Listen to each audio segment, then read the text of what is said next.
You know, look, the EU operates on the basis of coalitions. If Cameron was out and a number of other strategically important countries were also out, then it gives more voice, more weight to the UK's decision. But the UK, in effect, is now completely isolated. You've got countries that haven't yet adopted the euro that are equally concerned about the future direction of the currency area, whether or not it's sustainable. They decided to go in. There's a reason they decided to go in. They feel they will be more influential on the inside without necessarily trading off their sovereignty.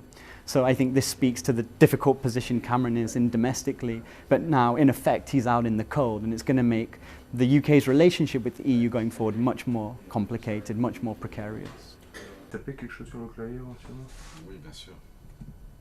Oui, ben, ça va.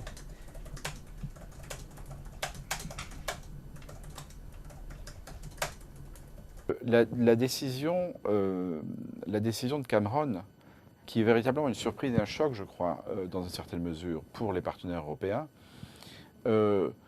cimente dans l'esprit de beaucoup l'idée qu'en réalité, on ne peut pas faire l'Europe dont l'Europe a besoin aujourd'hui avec le Royaume-Uni.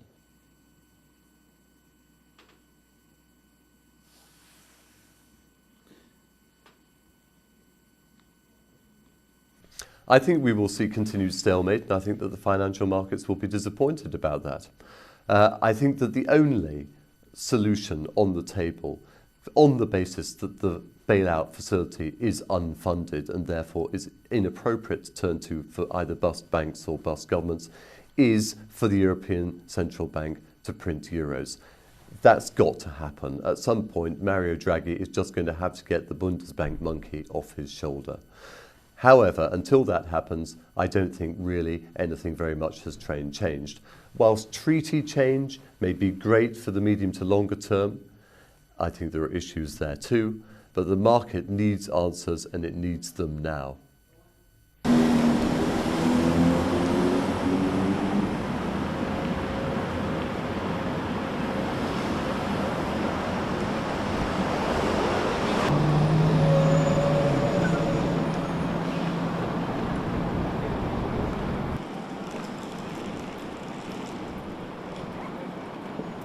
I think we'll always be able to influence what goes on in Europe. The world's a small place now.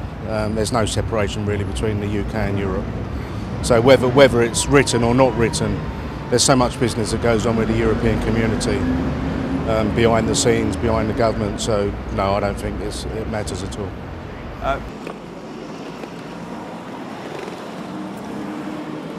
I think it's a very difficult position because of the City of London and all the financial work that's done here. We're kind of in a different position to the other EU countries who don't have that massive input into their economies. And so it's a difficult tightrope because arguably being detached from Europe completely would be a very bad thing for us. But I don't think the restrictions there, talking about putting on financial services, are sensible for our economy.